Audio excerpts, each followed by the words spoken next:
Hey everyone, and welcome. We have a great webinar for you today, so grab a drink and settle in. Today we've got Adam Weber. You might know him as the Chief Evangelist at 15.5, or maybe from his book, Lead Like a Human. Adam basically uncovered HR gold. He's talked to over 1,000 HR leaders and figured out what makes the top dogs tick. And he's boiled it down to 5 secrets. And today, he's spilling the beans on how to take your HR game from being average to becoming highly strategic. So, if you're ready to level up your HR skills, you're in the right place. So, over to you, Adam. Well, thank you, Andy, for the kind introduction, and to the Time Doctor team for being great to work with, and for everyone else for taking time out of your schedule. I will ask, if you're here and you're here to learn, shut away the distractions, be present in this moment, and maybe grab a piece of paper. There'll be a couple questions I'll ask along the way. But also, I think it's good to take notes of little spark moments that happen for you that you might be able to apply practically after this. Okay, everyone. Now, I have been told that I might have the gift of reading people and telling their story. So I'm going to take a chance here. I want to tell your story of how you got into HR. And my hunch is that it's not just your story, but maybe it's the story of many of the other folks watching as well. Maybe it was in college or 10 years into your career. You're looking wistfully off into the distance and you say, I should get into HR. Well, why? Because I care about people, and work and culture seem broken, and I want to do my part to help fix it. Absolutely beautiful. And after over a decade in this industry and getting to know so many of you, I am confident that the very best people in the entire workforce, the people most committed to making work and businesses better for everyone, are in HR, and they're watching this right now. Look, if you're watching and you're by yourself, just go ahead and clap for yourself. Give yourself a little pat on the back. And we'll just say that the rest of the time, anytime you're like, Adam, that's right, just give it, that's right. We'll know we're all kind of on the same page. And let's hop into a time machine to see if those beautiful ambitions came true. What happened? We hop into the time machine and your dreams were crushed, unfortunately. Why? You became the company dumping ground. You dealt with fire after constant fire. There was some painful situation that came up from an employee that you couldn't talk about. Maybe it was a secret that you had to keep yourself, and it genuinely took something out of you. You got relegated to doing administrative work. You felt constantly overwhelmed and disrespected, and your ideas were blocked. And so this vision that you had felt so different than the reality of what your experience has been. And all around you, while that's happening, the fundamental world that impacts HR is changing as well. Economic uncertainty, compensation transparency, the millennial value shift, work from home, hybrid, Gen Z value shift, DEIB strategies, quiet quitting. I can go on and on and on. But while the world is changing, the expectations of what HR is, the very fundamentals of what it means to do HR have dramatically changed over the last 10 years. And the expectation of what HR is responsible have grown exponentially as well. I mean, long gone are the HR then days of compliance, payroll, and benefits. We've now added on top of that performance and culture and DEIB strategies and succession planning and mental health and employee experience and manager effectiveness and engagement and comp philosophy and conflict. I ran out of breath. That is just, sometimes when I do this talk, I can get all the way through it. But today I ran out of breath. I did my best, and my best was one short. But you can see that it's like fundamentally has changed. And yet, what didn't change? Any guesses? Maybe this is a spot you got your paper in front of you to write it down. What didn't change was budgets. Only 35% of HR teams increased their budget this year. Although all of those expectations of increased budgets and staff sizes relatively static, many are calling this the season of the CFO. Every line scrutinized, lead with no. We're kind of conserving cash. Everything needs a business case. And on top of this, while we're getting more responsibilities, only 50% of you have executive teams that view the HR function as strategic. And this is a big milestone. Sapient Insight Group has been tracking this for nearly a decade. So this is the first year ever that more than 50% of executive teams have viewed HR as strategic. But wow, we still have a really long way to go. And so to recap, increased responsibilities, flat budgets, lack of respect. It's no wonder that 98% of you are dealing with burnout. How'd I do? did I name your story? Did I align to your experience? I think there's a pretty fair reason that 98% of us are burnout. Our expectations have increased, but the knowledge and resources and training of all of those new responsibilities that have been assigned to us are not readily available. And executives have added expectation on us without handing over the keys and offering authority and strategic oversight to HR. So when I said that's right, this might be one of those moments. If I'm onto something, maybe this is where you go. That's right. But it doesn't have to be this way. Over the past 10 years, I've talked to thousands of HR leaders, and hosting the HR Superstars podcast, I have the great privilege of talking to some of the most progressive, innovative chief people and chief HR officers in the industry. And they're having a different experience than most everyone else. And part of my purpose and my mission and what I feel like I'm the very best at is taking the complex and the unknown and making it feel accessible to everyone. Because I know that you have amazing hearts, that you're good people. I know that you got into HR to make the work world a better place. And I know that we all dream of helping employees live more enriching lives, both inside and outside of work, to create these human-centered environments that are vibrant and alive, where businesses and people are thriving. And I am freaking tired of you getting blocked. So we're going to fix it. Today, what I'm going to do is I'm going to share the 5 steps that I've seen, the 5 patterns that have been displayed from this top 5% of HR leader. Demystify it, make it super practical so that you can elevate your own career, turn HR at your organization into a strategic HR department, stop getting blocked, start tackling bold people initiatives, and get back to doing the work that you always dreamed of. Okay, so we're going to talk about what it is those 5% are doing.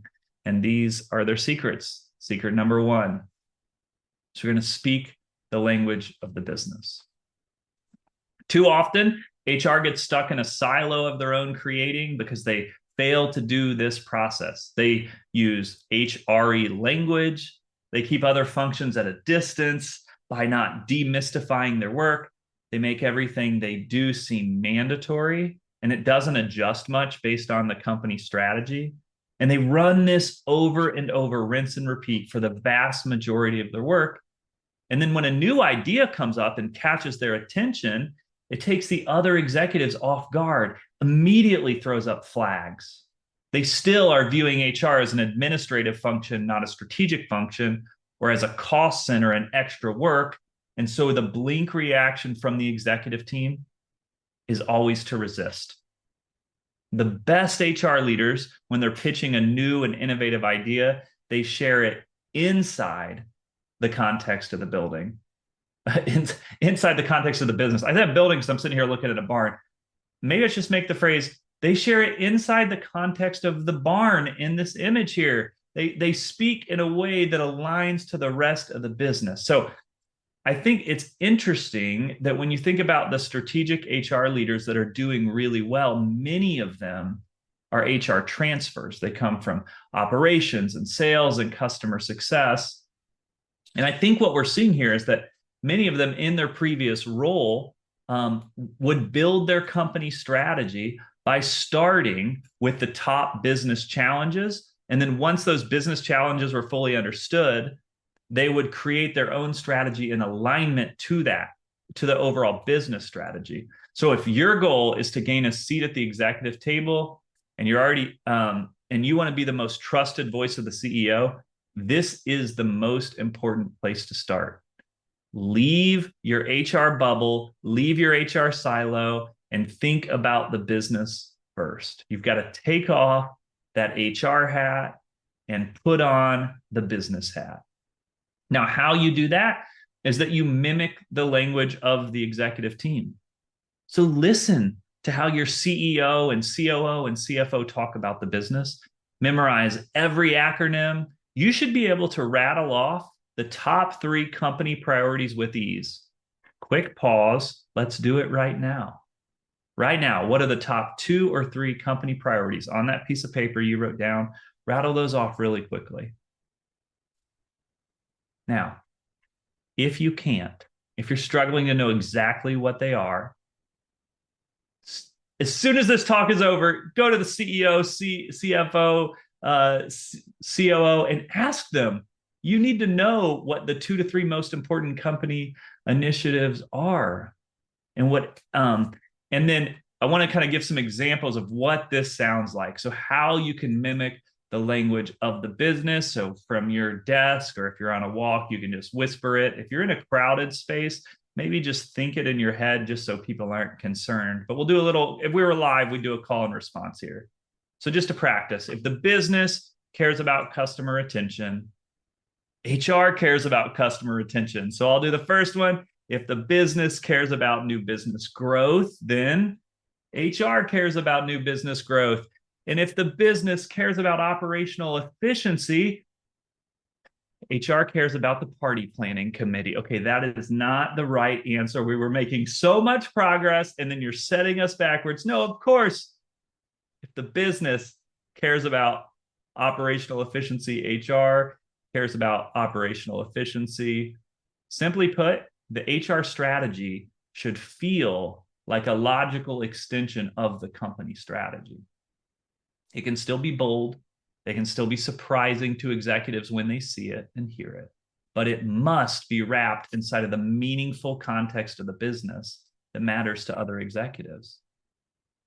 When you speak the language of the business to other executives and you showcase how your work impacts them, you transfer the relationship of HR from strategic, from administrative to strategic, because now other executives have clarity on how the HR function is serving their function, unlocking their growth, unblocking their challenges.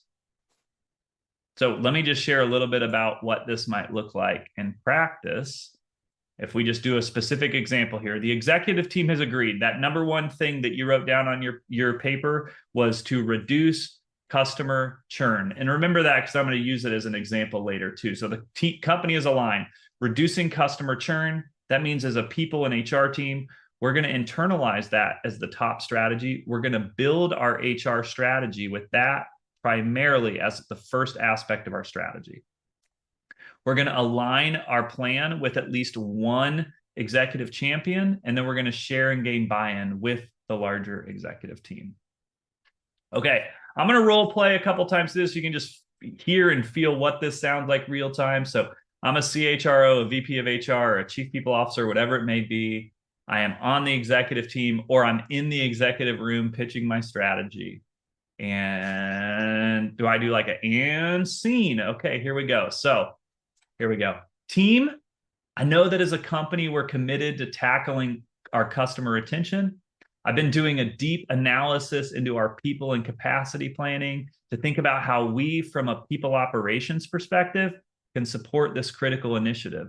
And it seems clear to me that we need a targeted initiative and some focus bandwidth from the HR department on the CS department. An ideal solution, in my opinion, would be to add additional headcount to the CS team to create bandwidth relief. However, in talking to the CFO, it's clear to me that we should exhaust all internal options before adding headcount. So this is my current proposal.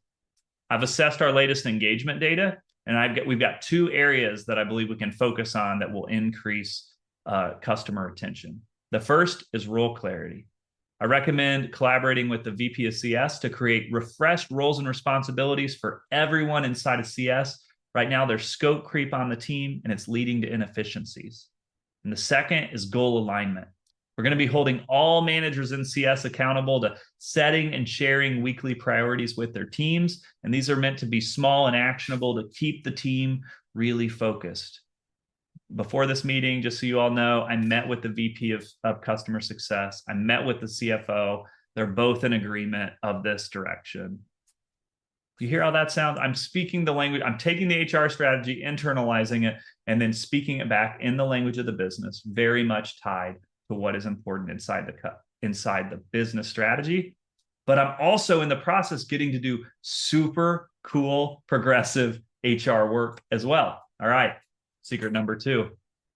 What do the top 5% of HR leaders do? They use metrics and data to back up their bold initiatives. Squishy is dead. Long gone are the days of gut feel. What I love about HR leaders is that they intuitively know the right thing to do. Like, their gut is accurate, and they shouldn't disregard it, but it isn't a way to get approval inside of a business. It isn't a way to move successfully through a business. It's not realistic to create change inside of an org and ask executives to simply leap with you without using compelling data. John Wanamaker, who's widely credited with creating the department store, has this great quote from the world of marketing, which I think so well reflects the change that's happened in marketing 20 and 30 years ago. And it's the exact same change that's now happening to HR today. It says, half the money I spend on advertising is wasted. The trouble is, I don't know which half. And you think about marketing back in the Mad Men era, it's 10:45 a.m. on a Tuesday. We're down in scotch and a cigar, and we're just using a voice like, hey, just put it in black and white and a catchy phrase, and it'll sell, baby. And that was the level of accountability, right? It was how convincing your personality was versus the ability to use metrics and data. And you think about what marketing sounds like today. And it sounds like, we're going to run this campaign through a multi-channel approach, and we expect it to generate this amount of millions of dollars in return. It is fundamentally shifted. Marketing went from guessing and hoping to measuring and proving. It's very much the transition that HR is in the midst of today. So much of becoming a strategic HR leader is getting out of the reactive fire to fire to fire mindset and getting into the proactive strategic HR mindset. It's so easy to get in this vicious cycle. Too busy to strategize, too busy to prioritize, too busy to take a deep breath. And you need data to break out of this vicious cycle. Data tells you what's truly important. It gives you confidence and conviction. It clarifies, and it helps you make this transition from reactive HR to proactive HR. I don't know officially the level of jurisdiction I have over the whole HR industry. I'm still testing the boundaries, but I'm going to go ahead and call it right now. 2024 is the official transition from reactive HR to proactive HR. And to get out of this cycle, we're going to use and leverage data. I don't know if that worked. I don't know if my declaration was effective, but hopefully it was. If you buy into it, I think we're all in. So how do the top HR leaders use data? The first thing they do is they prioritize. It helps them prioritize their most important work. It gives them confidence and conviction. They know that with limited resources, limited bandwidth, limited budgets, data shows us that the highest and best use of our time. It also gives us the confidence to say no. I could do a whole talk on saying no, but simply put, the average HR person says yes for far more, too often and no far too infrequently. Learning to say no is much easier when you have conviction in the data to tell you where to spend your time. And then the last is to align and build business cases with the executive team so that you can actually move freely inside of the organization because they are aligned with the work that you're doing. Now, data by itself can be overwhelming, and it's not what we don't want to do is just have data for data's sake. It's got to be data that moves you toward something. I spent many years leading an employee engagement measurement company, and one of the challenges I saw with businesses that happen far too often is they get stuck in the weeds of the data, almost like drowning in the data. What really matters is, can you find the story in the data? Can you find what is most important in the data to compel you toward action? That's what data is for. And so I think there's really ultimately, as a strategic HR function, everything you do should be tied to three essential outcomes that I believe are the foundational components of doing strategic HR. The first, maximizing employee performance.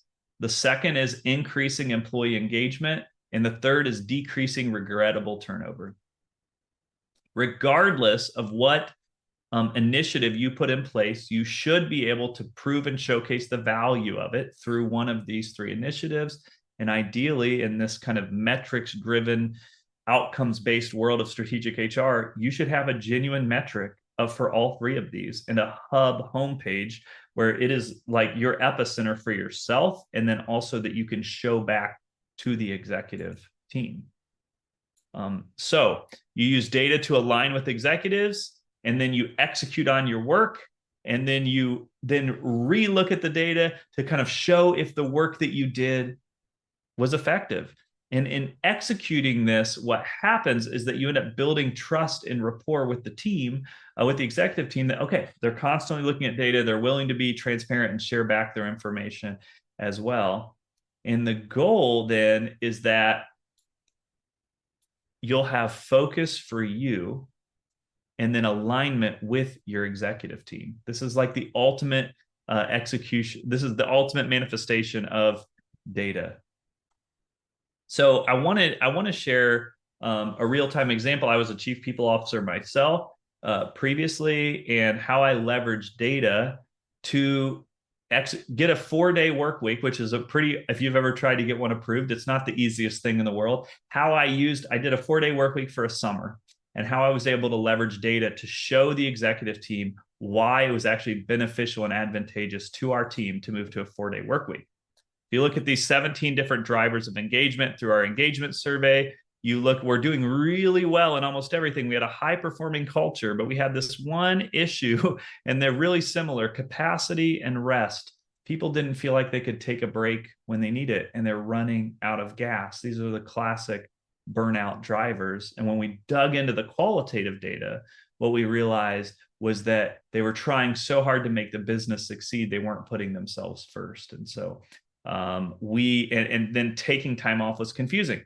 So we built a compelling case. We said, hey, by aligning, this is actually during COVID as well, so people weren't taking long vacations, right? So by aligning everyone's days off to the same time, we actually gained efficiency. We scored a ton of goodwill with our employees as well. And I was able to get this approved by leveraging data to pitch it. But I will say, and this moves us to our third tip, or our third secret, leveraging data alone isn't compelling. You've got to have courage when you pitch it. So if you find data that you believe in, when it's your time to actually pitch to the executive team, you need to show courage when pitching your ideas. Fight for a yes, or debate until you understand the no. Now, this section might get a little uncomfortable. I'm just going to say that out loud because it might seem small or obvious, but I actually think this is the area where the most HR leaders fall off. And I say that not just I say that with confidence of seeing this happen hundreds of times. I've seen an HR leader who gets tasked with solving a performance issue or a culture challenge. They identify the problem themselves. They come up with a solution, usually over in their silo. Like I identify the problem in a silo. I come up with a solution in a silo. I get super jazzed about the thought of doing something innovative or meaningful. And then I present it to the leaders and I get rejected. It looks something like this. We're viewed as a cost center. We've got a squishy idea. We have an apathetic pitch. And then what's the result? Rejected time and time again. And I say this, no more. This is a critical step. If you genuinely want to do the work of your dreams, if you genuinely want to push through and kind of live out why you got into HR, this is a key component of it. And so try this new formula instead. You're going to understand the context of the business, which is the first secret. You're going to use data to inform focus and what actions to take, which is secret two. And you're going to align with the executive team. And you can do all three of these things. You've got the foundation laid, but there's one thing missing. And that is that you're going to pitch like what you do matters, because it does matter. And so when you get the chance to actually pitch your idea, it is critical that you show up with confidence and conviction.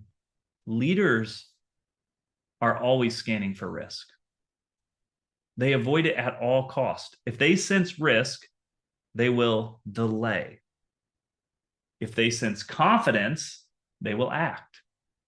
And so do what you need to do to get yourself mentally in the right place and be prepared for your pitch. And by the way, if you cannot get to this place, you probably don't have that good of an idea.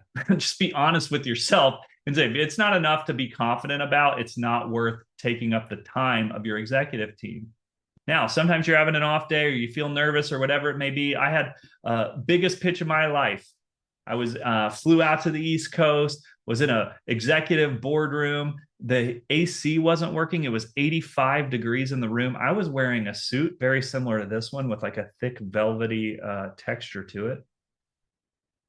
And I was like, man, I am not feeling this right now. And so what I do beforehand, ran into the bathroom, closed the door to the stall, stood there and I power posed and I said a bunch of positive affirmations to myself. And I did everything in my power to make sure that I was ready to show up in a positive, calm way and have some conviction and belief around what I was sharing.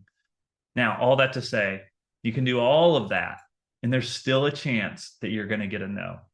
In fact, I don't know many CFOs that don't initially say no. And many executives, their job is just to scan for risk in the business. And so they lead with no. And when you hear a no, this is a moment to really lean in and really have a genuine conversation. When you hear a no, this is your moment to gain clarity. And so I want to push you a little bit here because it's like this. I think when you hear a no, you need to say something like this. I'm very concerned. I'm going to go back to that CS, the customer success example that I shared earlier. I'm very concerned if we do nothing, we will continue to bleed cash from our CS department. This solution at least gives us a shot to solve that. Are you comfortable knowing that if we stay with the status quo, we're going to continue to have the same result? Still get another no. Big deep breath, power pose. I'm going for it a second time.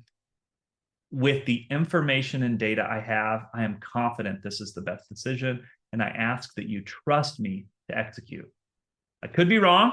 I'll be quick to share back the progress and the metrics so we can iterate as a team. But this is a worthwhile initiative, and I am strongly recommending that we approve.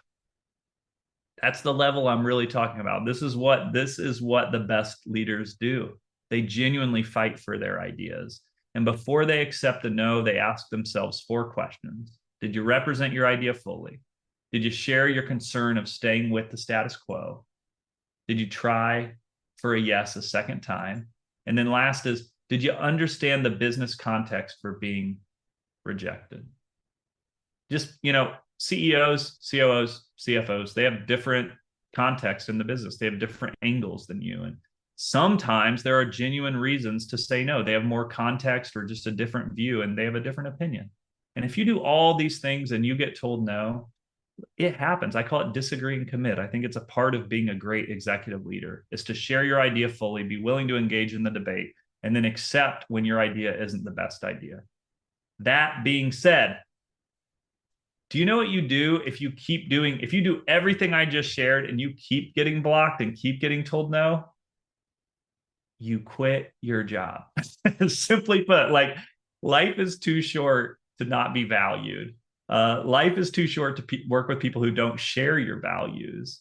And so, look, I say it cavalierly, but candidly, right? Like if you want to do innovative work, you need to make sure you're working with values aligned people who see, respect, and value your work. Now, if you're not doing all of these things, you have your own growth to do. But if you are, I think that might be a good time to consider a transition. I want to go I want to go back to a stat that I shared earlier. Why 98% of HR leaders are feeling burnout. And it's both a positive and a negative at the same time. It's that the core goodness of the HR leader is that there's this superhero tendency, and many of you are taking on more than you're physically able. You're taking on too much work. You build a strategy, but then you allow the pressing fires to supersede your own strategy. You shoulder too much work. You allow others to say no to you, but you don't say no back to them. And it's not the easiest thing in the world to say, but that is not strategic HR. Strategic HR is delegating. Strategic HR is sharing the load. And this is truly the kryptonite of an HR leader. It feels good for the short-term recognition. It builds confidence in your ability to execute. But I am telling you with enough situational experience that this is one of the main things that both stifles your individual growth in your career, but it also is blocking the perception of the HR team internally from being a strategic function. And it's limiting your impact. And so what the best HR leaders realize is that you cannot do it alone. This is why HR is harder than other departments. In other departments, I was an sales executive before I transitioned into HR. When the success of being a leader of a different department is that you have a team of people who your success is dictated by your own team's ability to execute. In HR, you might have a team, but your success is truly tied to your ability to enable and align with everyone inside of the organization. It is a much more complicated problem to solve. And so to truly become strategic, who do you have to leverage inside of your organization? Any guesses? Managers. Number 4, secret 4 is to activate managers to operationalize your work. Why? Because 70% of the variance in a team's engagement is determined by their manager, one of those core outcomes that we're responsible for. And why must strategic HR partner with managers?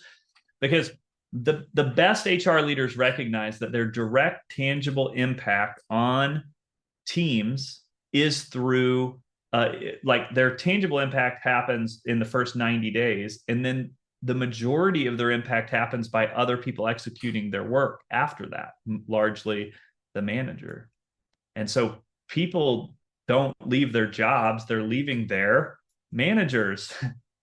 and to be frank, the state of management right now sucks. It's not good. 63% of employees say they're not impressed by their manager's ability to lead.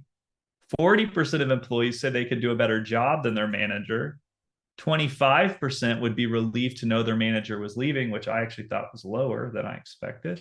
But this is the most important one. 33% of HR's time is spent addressing problems caused by poor people managers. This is why it's the difference between reactive HR and proactive HR. No matter which you choose, you will spend a lot of your time working with managers. You can either do it in a reactive way or you can do it in a proactive way. The best HR leaders lean into this and do it in a proactive way. Now, To do that, you have to get the buy-in of the manager. And to get the buy-in of the manager, you have to make their job easier.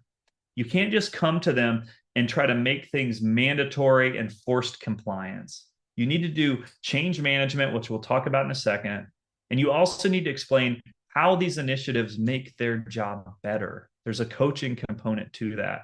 Why giving feedback increases team performance, or why meeting regularly and doing goal setting drives team performance, or why kind of highlighting different people on the team in a Monday morning meeting might help drive employee engagement.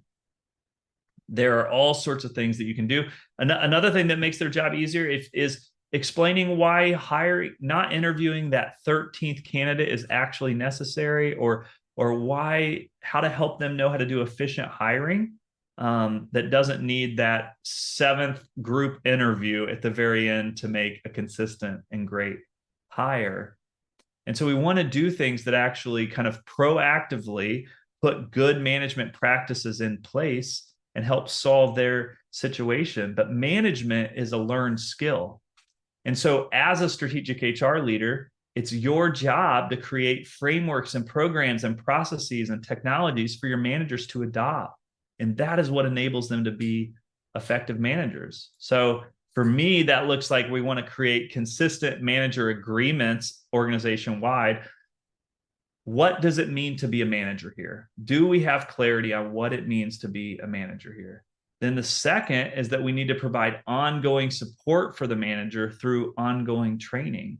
Do we have enablement programs for them? Do we work with another company that provides manager development, manager training at scale, real-time, in-the-moment coaching for them? And then lastly is, do we have a data-driven way to assess the effectiveness and know where to focus our support with our managers? This gets back to what I was saying about the transition of like marketing went through from anecdotal or squishy into metrics and data driven. The same is true with your managers. You should be able to look at each manager, have a genuine score that allows you to assess how they're doing in their different competencies, and then look for patterns. And so if you cannot kind of dive in and solve all of them, you should be able to look at where groups of people are having a common problem and know that that is the area that is worth your focused bandwidth and attention. Okay, we've covered 4. Speak the language of the business. Use metrics and data to back up your bold ideas and initiatives. You're going to show courage when pitching. You're going to activate your managers. But my, oh my, what could it be? What is the 5th secret? Drum roll, please. I looked over here as if I had like someone with a drum just waiting. You're not here? Okay, they're not there actually. I'm just talking right now. I'm just talking to the wall. My dog's not even sitting over there. It's just me, a wall, no drum. But let's pretend. Drum roll, please. 5th secret. Okay, the 5th secret is to share your impact, to instill belief across the company, because you are doing awesome work and you need to tell people about it. And simply put, you need to tell them about it a lot more often than you think you do. And then you need to keep doing it. One pattern that I've seen with these top HR leaders is that they are instilling this deep belief in the company that we are doing something big here, and then people buy into it. So when they roll out these bold initiatives, people are excited about it and they want to be a part of it. And then they kind of continue gaining perpetual buy-in. And just like how I talked about kind of sharing with courage, when you're pitching with courage, your tone matters when speaking to the rest of the company too. So many HR leaders, they'll do all this work to get the executive team on board. You cannot bring an apathetic pitch to the managers and to your company as well. This is now time to sell the rest of the organization with optimism and belief and transparency and vulnerability. This is your moment to really go, we're doing something awesome. It's worth your time. And this is what it could look like if everybody gets on board. Now, one of the ways that I found most effective in doing that is to focus on stories. Is make sure that you've got way for your bold initiatives, the things you're trying to gain buy-in of, have a mechanism to collect stories of things going right, and then a system like where you, whether it's an all team meeting, whether it's a company email or Slack, where you share back those stories that bring to life what it means to live this out. Without stories, it's going to feel like a static kind of concept and idea as opposed to vibrant and alive. And it doesn't matter if you're remote, if you're hybrid, if you're in person, when you communicate, you need to reinforce through every medium available to you. And you need to do it a lot more often than you think. I have heard so many HR leaders be like, well, I told them and they just didn't see it. And it was like just one email. Look, hey, sorry, it's 2024. Like, it's hard to stand out in the world today. You got to try harder, which means all team Zooms, which means Teams or Slack messages to everybody. It means recording a video of yourself and sending it. It means if it's a physical office, you create posters and hang them up, or you run a promotional campaign that includes free tacos or pizza. You send emails. Every medium available and more often than you think. And then the last part with rolling out a new initiative to the company is that it's critical that you gain buy-in when you're instilling this belief that it's not just some HR administrative task, but rather it's a tool that unlocks the growth and potential of the company.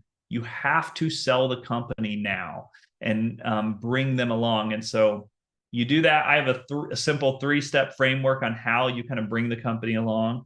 The first is that you give business context of the work and the people that are involved in the work. The second is you explain why this initiative is better than status quo, better than what we're doing right now, faster, makes their job easier, will improve the business outcomes. And then the third is you're going to sell the vision of the future with commitment. When people do this, like, what kind of impact is it going to have on the business? We did it. We're going to speak the language of the business, use metrics and data to back up our bold ideas and initiatives. We're going to show courage when we pitch. We're going to activate our managers. And if you're doing awesome work, you're going to tell the company about that awesome work that you're doing. And then hopefully then the reason that you got into HR to make an impact on the lives of others, to do bold, meaningful work that makes work better, that helps businesses and people thrive, can come true. I'm grateful to all of you. I think the work that you do is so important, and that's why I care so much about what I do. I would love it if there was a moment before you leave or before you kind of move on to your next task, write down an idea that was sparked from this talk today. And along the way, if there's something from this talk that you were able to practically apply, I also am capturing stories. So share your stories of impact with me of how this talk has impacted you, and I will try to weave it into these talks and content that I create around this subject. Thank you all for taking time to be with me today, and keep up the good work. I'll see you.